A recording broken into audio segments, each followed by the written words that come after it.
Almost. There we go. Now they can. All Wow. right, we're live. All right, cool. So I'm going to wait for some people to pop on here so that we don't start like discussing things before they even get here. But if someone's watching the replay, hello and welcome. If you don't know me already, I'm Sarah Elena. You're probably either on my YouTube channel or you're in my Facebook group. So each week we usually go live and give out a lot of information about moving to Costa Rica. And one segment I'm going to do at least once a month is going to be these expat interviews. So you guys can hear from real people who are here in Costa Rica and they're living it. So what better way to learn than actually hear from people who are here? And here's Letitia. So we have two people on right now. So I'm just going to wait a little bit. Look at your horses. And Costa had to come and join us right as you're introducing me. So that's so awesome. Yeah, so he's hanging out with us along with Wise One in the back. Actually, all 5 of my horses are surrounding me right now. You can't see them all, but hello. Hi, baby.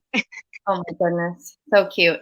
So we'll just wait a few more minutes for people to pop on here because I want to talk about your story and, you know, how you got to Costa Rica and what your journey's been like. And definitely want to talk about what you're doing with the horses. Because if anybody knows me, I love horses as well.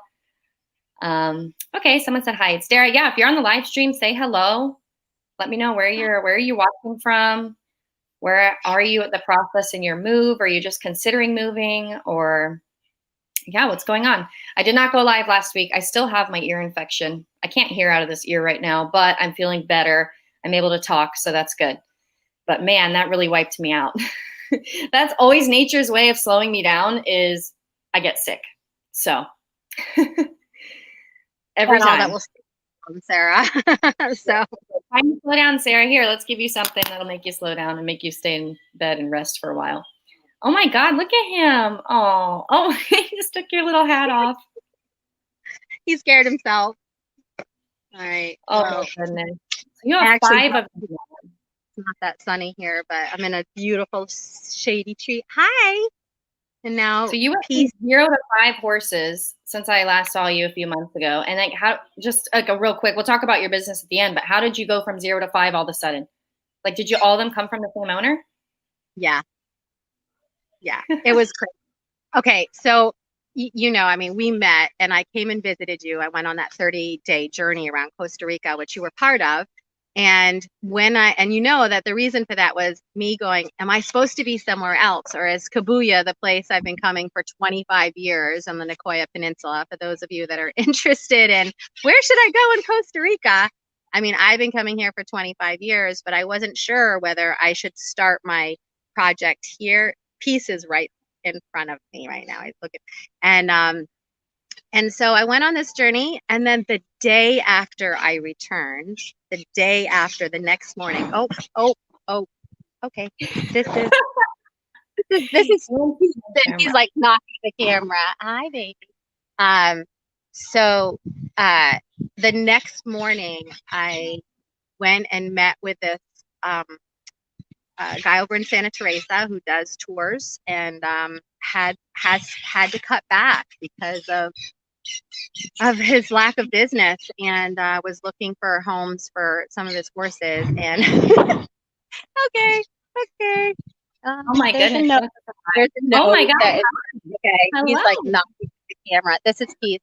Sorry, but so yeah, I found all of these the next day.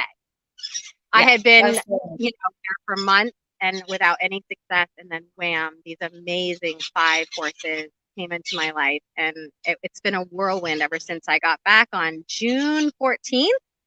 So it hasn't been very long that all of this has been like bam, bam, bam. That's awesome. That's so exciting. Well, I'm so happy for you. I know I couldn't believe it. You sent me all those pictures of the horses, and I was like, wait, what? I know, and they're amazing. I mean, this horse right here, who's coming up into my lap, is Keith, and he's and knocking the camera over again. So here he is. He really wants to say hi. Yeah, he's really curious. He's really curious. So anyway, yeah, that's the answer to that question. All right. Well, I mean, I think some people are on here, so I wanted to first ask you just a little bit about your experience in Costa Rica. So you said that you've been coming down here for 25 years. So what has that process been like for you? You know, why did you choose the area that you chose? I don't know. I feel like it was all kind of magical. I mean, 25 years ago, I just landed here and I was coming to retreat at the time when I used to come until January 1st, 2020 is when I landed here to stay. Every Okay. other time I've been to Costa Rica, which is, I don't know, probably 20 times, over the 25 years, that was to come to recuperate and rejuvenate and to retreat myself into this beautiful land that called me here. So I wasn't really looking to explore. I was looking to just recover from my very busy life in Vermont as a ranch owner. And so I came here in that capacity, always with a dream in my head of this is where I'd really like to be. Mhm. I just, Costa Rica has a simplicity about it, that this village feel that makes me, I've just loved it ever since the time I landed. Hi, baby. This is Joy behind me, who's come over to say hello. Um, so it's just a magical place. And Kabuya I found, and I never left. I just kept coming back here every year. And I found out about 8 years later that it's the blue zone. So it's like a heat vortex on the planet. I didn't even know it for many years, but so I stuck. That's awesome. And then you have been around to other places in Costa Rica. So I guess what would you say is different? You know, if anyone is kind of new to Costa Rica, I know the Cabuya is in the Nicoya Peninsula, so it's up in Guanacaste and then down in that peninsula further south. What would you say is some of the biggest differences that you feel like living there versus maybe being in northern Guanacaste? Or now you've seen me, like, you know, you've seen some of the South Pacific, Dominica, Lobita. I guess you passed through Jaco. What would you say are some of the main differences that you've noticed kind of being up there? Honestly, I don't feel like I'm a very good judge. I have not tried. Really, the only travel I've done is in that last month, which was like a month and a half ago. Other than that, I've gone to Arenal, which I love. It has this magical feel to it, and it's beautiful. But I want to be closer to the sea, so that's a problem. uh, and then other than that, it was a quick stop. It was quick stopovers, and I feel that it's just it's something that each individual is going to feel the connection and the resonance for them of a certain area of Costa Rica. I feel like I want to explore it way more, and I want to take years to go and like go someplace and hang out for 6 weeks or a month, or and really get a feel for it, because I don't think you can do that in a couple days. So my passing through was just like, oh wow, this is also beautiful. I mean, really, it's all beautiful. But I'm a country girl, so anything that's got a kind of built up is not my cup of tea. But there's not that much of that in Costa Rica anyway. Yeah, pretty easy to stay out of those areas. So then what would you say are some of the reasons that you've stayed in that area that you like so And much that you stayed? um, I'm still not sure, Sarah, whether this is going to be my final resting place or not. I really don't know. I'm open. I feel like my journey probably has me traveling around a bit. We've talked about that, you and I, and bringing the horse healing to other areas in Costa Rica and perhaps around the world. But for me to like settle down and root into a place that's home for me and my herd is really what I'm looking for. And you know that. And so Mhm. I guess I packed everything in that Toyota and was traveling around. I was ready to stop anywhere that called to me. And I saw beautiful places and met awesome people like you. Mhm. But ultimately, there was nothing that said, stay here. And so I came back to Kabuya, and that's sort of when, not sort of, like literally the next day, everything just started being like, okay, you're here. You didn't find it. You needed to satisfy that little not knowing part.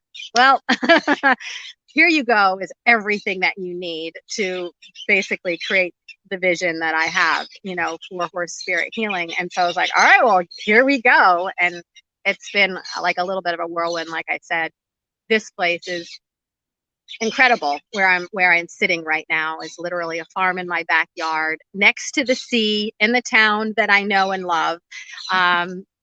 Ready to putting all the little details together to start the horse healing spirit projects that I have in my heart and my vision. That is so exciting. They all look so happy over there.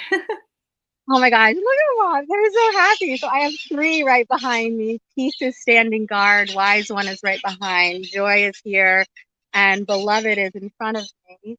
And where's Chocolate? I'm not sure. He's probably behind the tree. But I mean, they're like every single one of these horses has just stepped forward with this huge yes to this work and to this possibility for them. So I'm like, wow, I'm blown away. They look super grateful. Did you rename them, or did they already have all those names? I renamed everybody but Chocolate, and Chocolate was the first horse that came home with me. And came home with me first, and then I brought everyone else back as I developed the farm. I ended up finding 3 different farms that I could utilize here in Costa Rica. This one's in my backyard. It's amazing what has like come together. And this one is all I need. It's like, I think 400 acres. It's insanely beautiful. It just blows my mind that I found this and I'm actually on it right now. It's like, wow. But yeah, he's over there. So Chocolate came with that name, and he was the first one that I started with bringing home and said yes to this. And his name just kind of stuck because, chocolate is a staple. So yeah, I felt good about that one. But everyone else, Joy, which is what my name means. Letitia is joy in Latin. Peace, Beloved, and Wise One are all my new names for my new herd. Uh-oh, I think I lost you.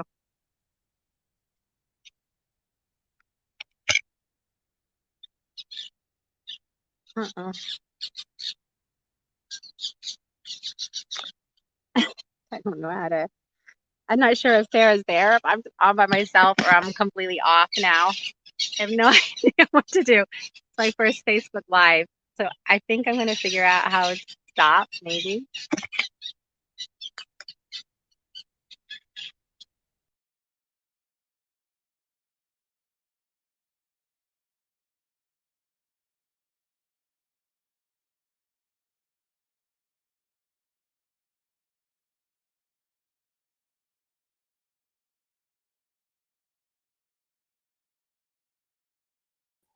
Okay, I'm back in.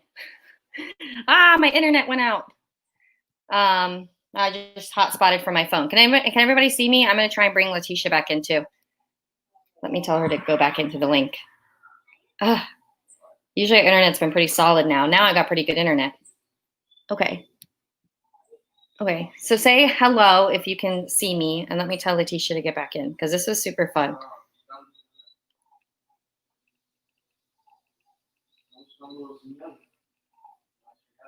Sorry, guys. Let me just ask Letitia to get back in. Anybody? Oh, there's Letitia. Yay, there she is. Okay, hi. Hi, we're back. And we're in the same one. Awesome. Okay. Awesome. Okay, I'm going to recharge my mobile data too, just because I'm using a hotspot now. Where were we? I don't know. I was blathering on about how excited I was. I'm excited for you. So what put Costa Rica on your radar? You said that you've been coming down here for 25 years. What put Costa Rica on your radar? I think way back then I was looking for something cheap, rural, safe, beautiful, tropical.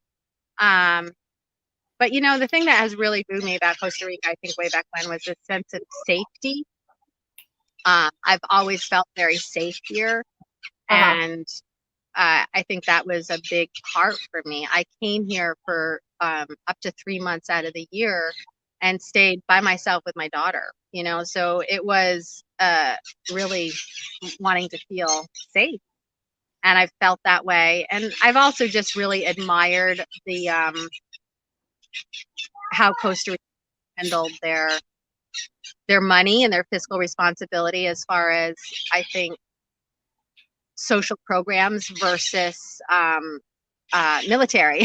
So I thought it was like super cool that a country could be safe and not have a military. And for sure, that was an appeal to me from the beginning.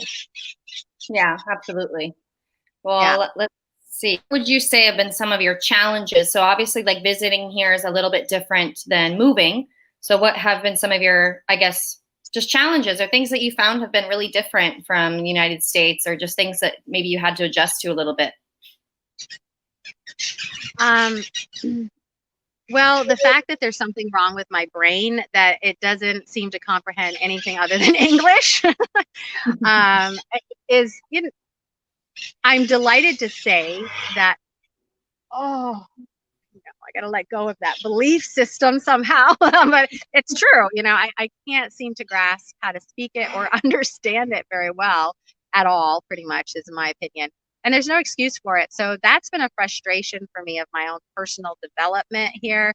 But the people are so kind and so friendly that I somehow seem to be able to get by with a good attitude, mental telepathy and a lot of miming. And and a lot of people also understand English. So that's obviously a challenge, and it limits my ability to create connections. So I'm hoping that my immersion in here eventually will somehow alter my brain connection so that I can speak and understand. But other than that, I don't know. I mean, I haven't had that many challenges. I'm sure as starting a project and stuff, there's going to be things, but um, I think whenever you just go through, if you have a clear vision and it's the vision of your heart, then you just continue to look for the ways to create it, and it all works out. Definitely. And I think that kind of applies to a lot of people moving too. I've seen so many posts of people like, or, am I crazy for doing this or should, but it's just like, yeah, just follow your heart and just trust that it's going to work out. And, the lessons are going to be good ones, and you're going to learn some lessons for sure along the way, but you just got to keep following it. Yeah, and having someone like you, Sarah, where you've got a resource now. I mean, that's amazing. It's a relief for people because everyone has different temperaments, and some people, I have friends that say, I admire you, Letitia. You just do it, and I'm like, yeah, I do, and at the same time, I know that there's a lot of people that need to have their ducks in a row, and they need research, and they need questions answered, and I do too. I mean, there's practicalities of things that you have to do in order to take some things. But it's like I just sort of have more faith that I'll figure it out as I go. And some people aren't so comfortable with that. That's really out of their comfort zone, and they want to have answers. And that's understandable, and that's wise, and that's okay. Yeah. So it's great that you're creating this online course, and that you have these resources to answer these very practical questions that people have. So it's good. Oh, well, yeah. Yeah. I mean, it's things are just done differently here, just even like simple things. So it's good to know, be prepared for it. Absolutely. And yeah, and how to get around those obstacles, like bringing money in or residency and these types of things. I'm just I'm very excited because I've brought in somebody, I told you yesterday, like the first full-time person onto this project. So that's amazing, and I know that's a huge step to getting those practicalities done, because she's Costa Rican, and she's going to be able to assist me in the process. So I think knowing what you need, if you're just coming as a family and you're coming and you have a source of income, or you're planning on working online, having someone like you in your corner is a huge way to just help you kind of get going where you want to go and get started, get you over the hump, and then you kind of take it from there. For me, with wanting to start a project, and it is more challenging. There's more hoops that I'm going to have to be jumping through in order to do it right, So yeah, so that's the first step in doing that, is finding someone who's going to help me do all that stuff, because you can see all I want to do is be out here playing with the horses and actually doing the work. So, oh geez. Lost you again.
I'm sorry, guys. Man. Oh, hi. Man, guys, have you been in here? Because I have not. It's man, what's going on with today's internet? Okay, it's yours, not mine. I'm not sure because I've never done this before. It's mine. Okay. Okay, well, I guess we'll kind of look to wrap this up kind of soon. What have been some of your big wins? Like your big, like obviously, like I know a little bit about some big wins that have been for you, but I guess some big like yes moments, like from being in Costa Rica and moving here. Well, I guess the biggest win I would say is just the fact that I'm doing it.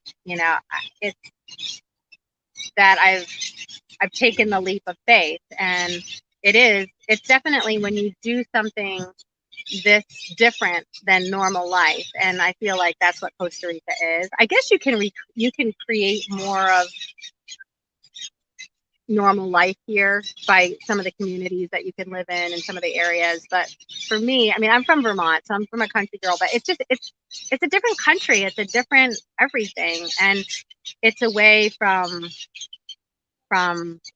the previous life I lived, right? So to me, it's the excitement and the win of actually doing it, not dreaming about it anymore. But taking the leap of faith and having that trust in myself and my vision and the universe to do it. That's probably the biggest win. And then the magic of believing that and having that and doing that, and how the universe steps forward to support us.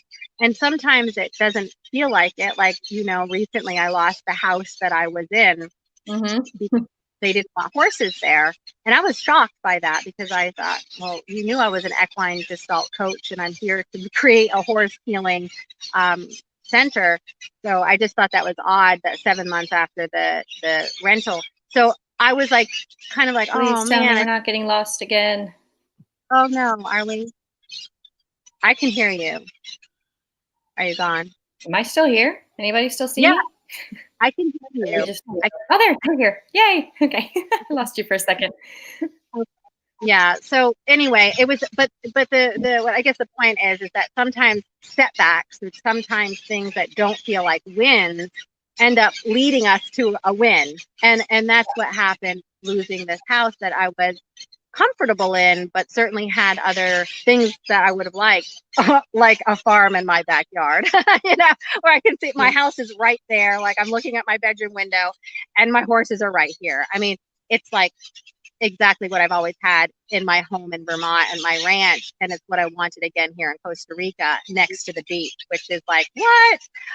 So huge wins going on all Yeah. the time, finding these amazing horses, meeting people like you, creating friendships that are supportive and collaborative. I mean, there's just been a lot of wins. And I think it all stems from having the courage to follow the vision and to follow your heart. If your heart's calling you Costa Rica, you got to give it a try.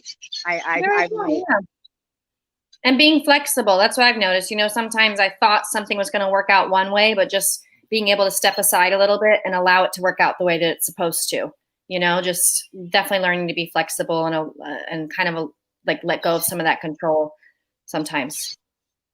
Right. Not thinking you have all the answers, of how it's supposed to look, because maybe something even better is around the corner that you didn't even envision. And yeah, and that's a trust, right? Faith that even the setbacks actually are just setting you on course, setting you on the right course versus setting you back, Absolutely. What would be some of your top advice that you would give somebody who's, a lot of our audience watching here is either thinking about moving to Costa Rica or they're like, I'm moving. What's some of your advice that you would give as someone who's moved here? Maybe some of your top tips. Well, I think there's a lot of value in working with a coach. As you know, I'm an equine gestalt coach. You're a coach. I think that with such huge decisions and huge pieces, lots of pieces to the puzzle, it is a lot. It's a lot to try to navigate in your own head, along with all the practicalities of the practicalities of life, breakfast, sleep, everything, the little things. So I think that having someone help you through the process and keeping you kind of realizing to begin with, what is your vision? You said in some of your communications is to know what's your motivation. Why are you moving to Costa Rica? Having the clarity that you're doing the right thing, and this truly is the right thing for you now, is something that can be helped by a good coach to help you define what that really means and what that timing is. So I would recommend that, just for the support in it and the help and handling all those details. Yeah. All righty. And then do you want to tell us a little bit about what you're doing now? Obviously, you got all these horses here. You've hinted a bit about, obviously we know you're an equine gestalt coach. And so, I do have people who've been interested in horses. Actually, someone asked, in what areas would you say is heavy or heavier in horse people community? I'm also very interested in polo, as I played in the US, but really anything horse related. So someone also said you seem to speak horse really well. So, or so yeah, tell us about what you're doing and how people could get in contact with you if they, when they come down and if they wanted to come meet you and your horses and see what you're up to. Yeah, obviously would love that. Well, just a quick brief history. I mean, I'm an equestrian professional. It's what I've done my entire life. So I started my own business and my own ranch in Vermont at the age of 23 with my ex-husband now. And I did that for 25 years.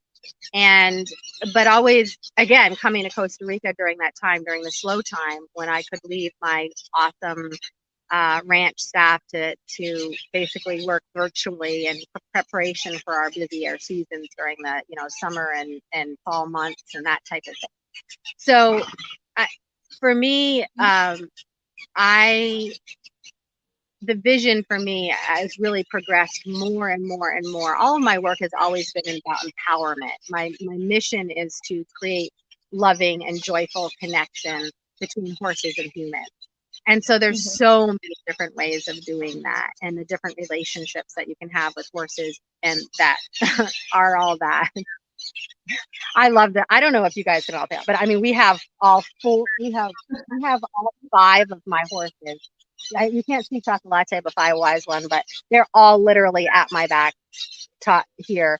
And this is my mission, is to bring the healing capacities of horses, which are enormous, and the need on the planet right now to elevate out of fear and into the energy of love, which I think is the answer. They have the ability to do that in a second, just by entering their presence.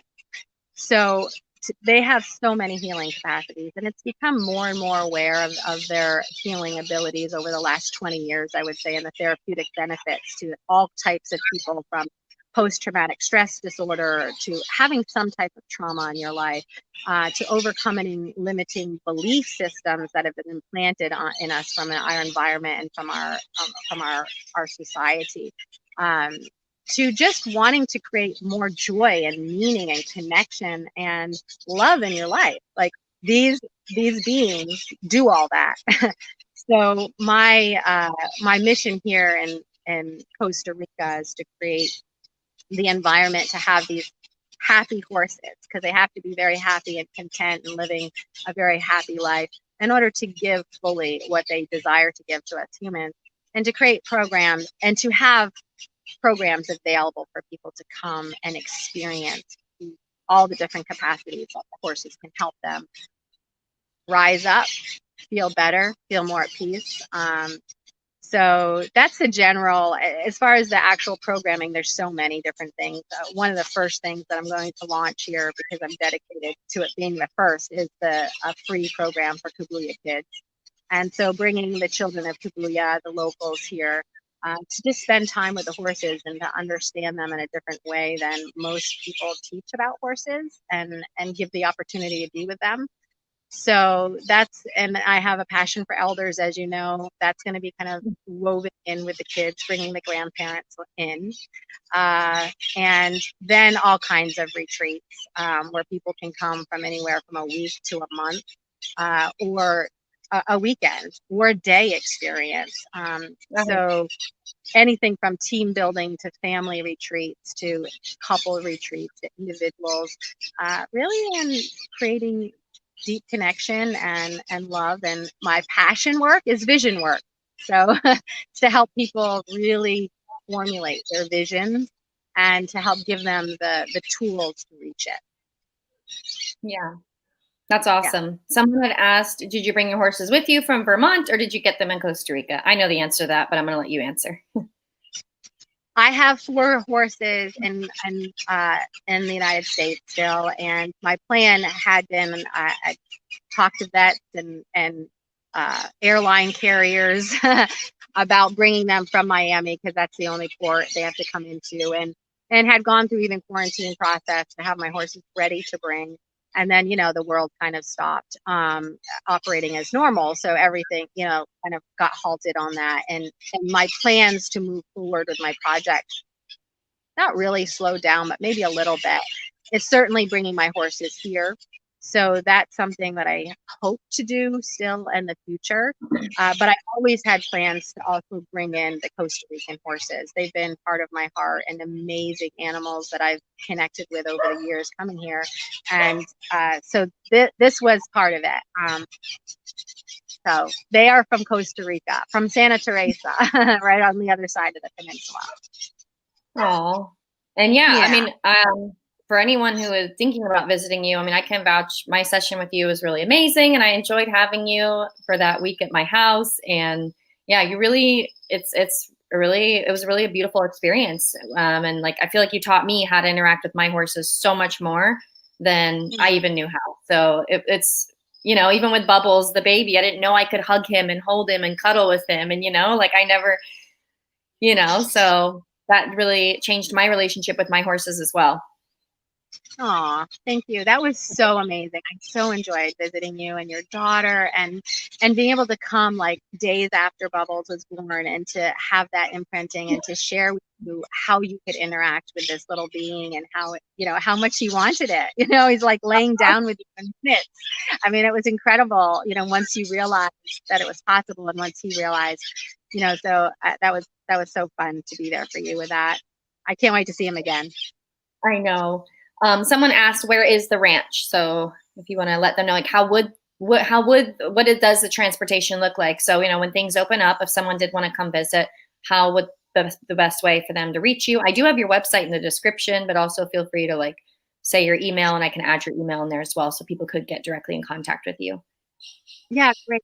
Well, I'll have to say that I'll definitely let you know as we're there. There's so many things that Camilla, who is the wonderful gal, creative coordinator is her title, is going to be putting together on Facebook, and different offerings, free video offerings, so that people can experience his horses in Costa Rica, and a 30-day horse healing journey that I took that ended up leading me to the 30-day journey where I met you, where I came and saw you. We'd already met over video and whatever, but so I'm in Cabuya, Costa Rica, and as far as getting here, obviously I've always flown into San Jose, but you can also actually, Liberia might be a really good choice, and then you take transportation down from there, either a shuttle or you can fly into Tambor.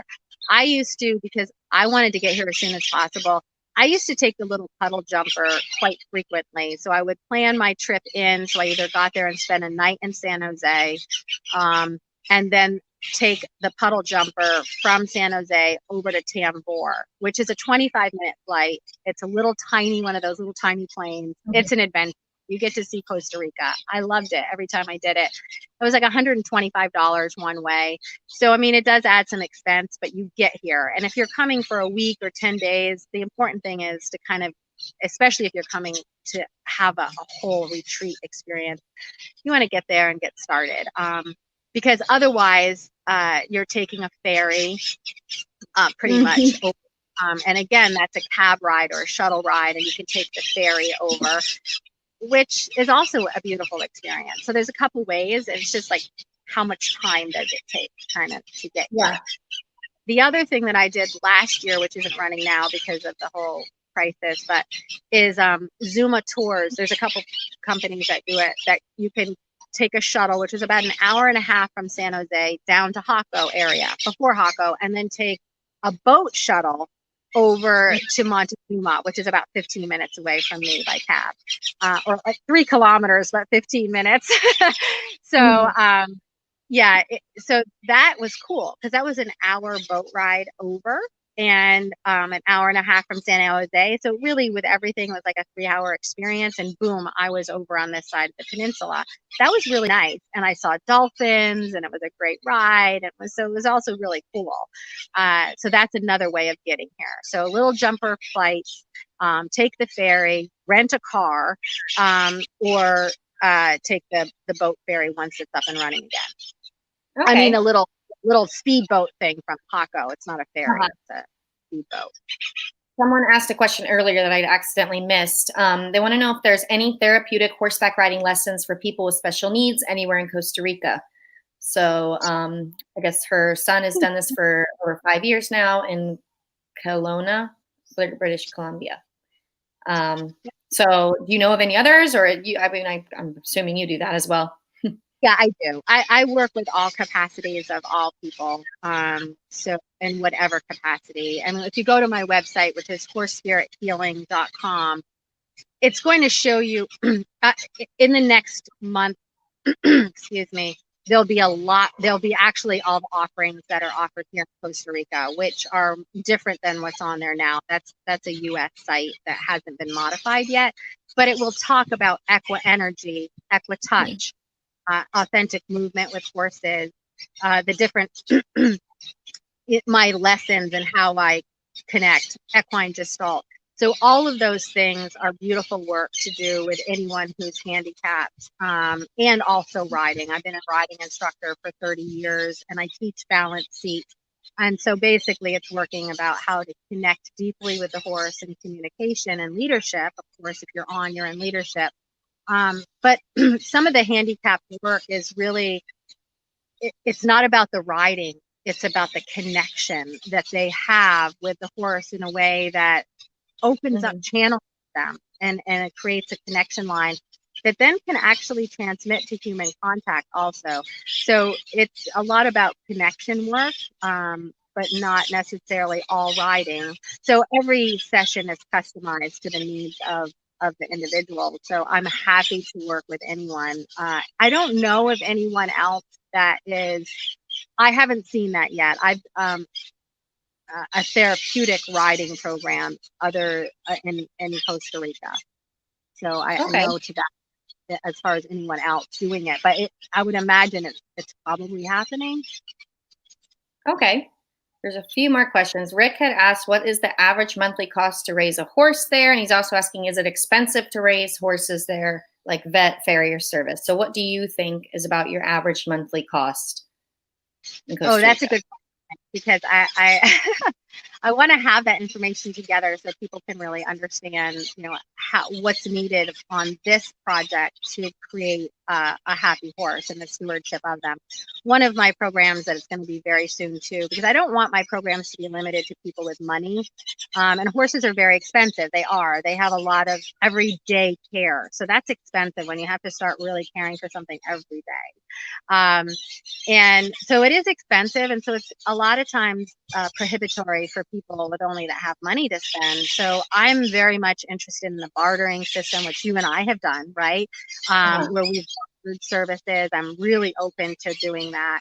And I'm also starting a stewardship program because to me, this is about creating a community of horses and the stewards that need and want to be with them, to learn about them, to know how to care for them properly, what they need every day, to connect with them, to give them love and to receive love, but also to take care of those daily needs, to make sure that they don't have any ticks on them and that they're, that someone's there to hold them and to love on them when the farrier's there to make it a wonderful experience, and to make sure that they have their grain every morning and every night, and that the fences are checked and safe, and all of the little details that go into making sure a horse is healthy and happy.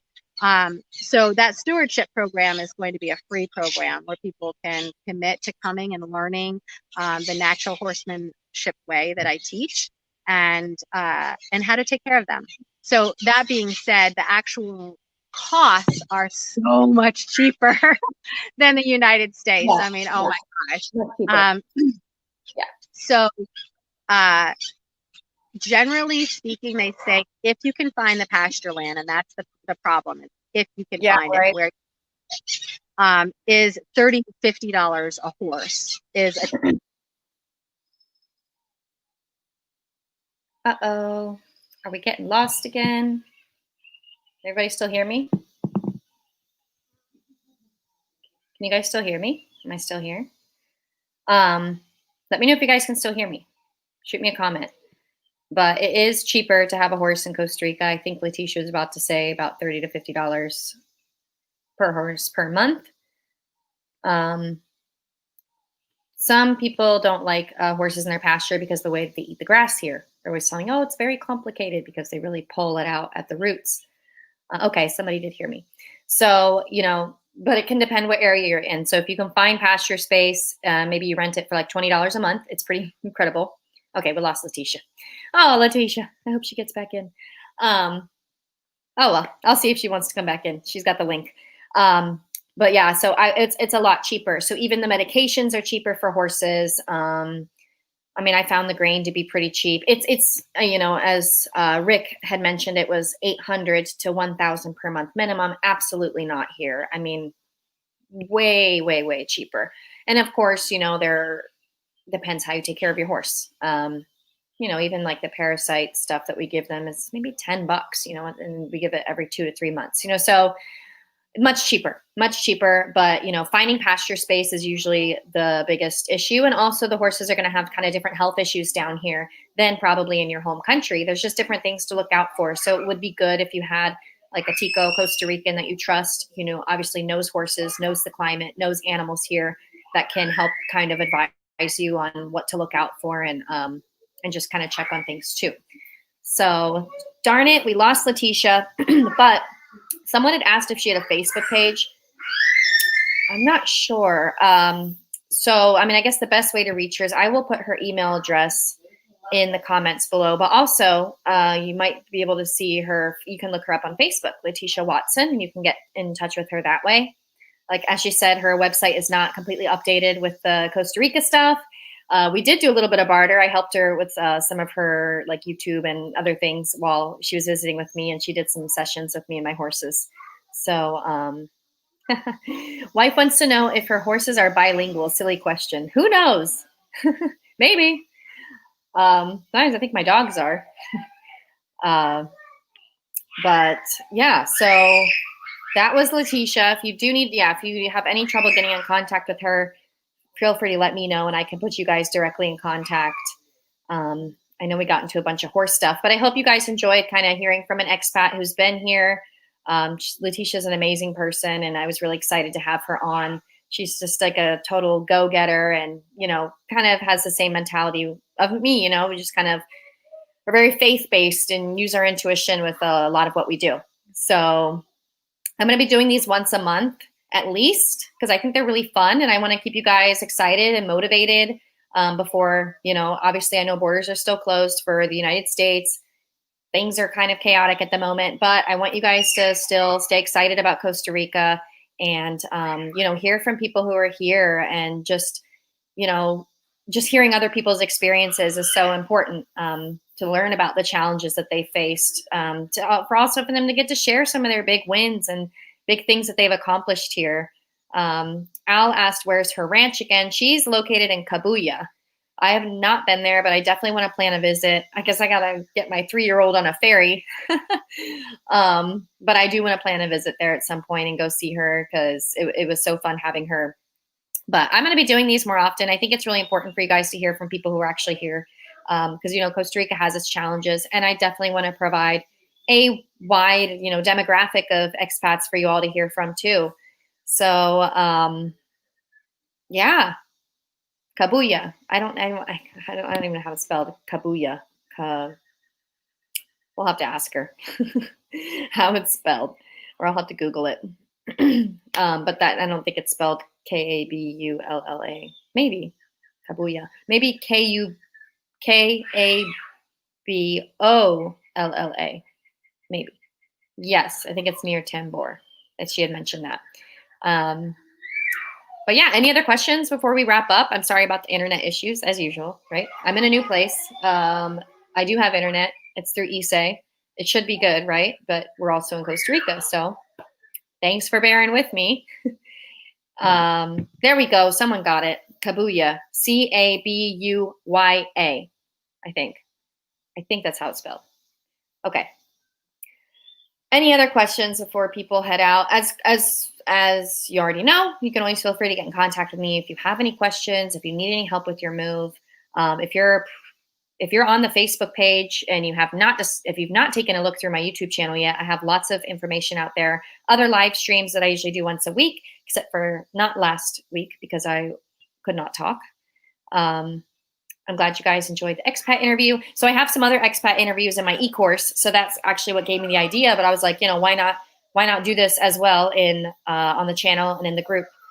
You need to talk with your internet people. I have totally talked with my internet people. I have 10 megabytes apparently through ISE, and they can't bump it up from there. But then when I do a speed test, it says I have like 1 to 3. So you know what? It is what it is. Thanks for hanging in there with me. Costa Rica, it's not perfect. The internet's not always perfect, but we do what we can. So I guess that's it. So you guys, as always, reach out. I hope you guys have a great week. I'll be posting some more videos on YouTube, like just usual live stream, and we'll have some more videos coming up on YouTube as well. And yeah, have a great day, everybody.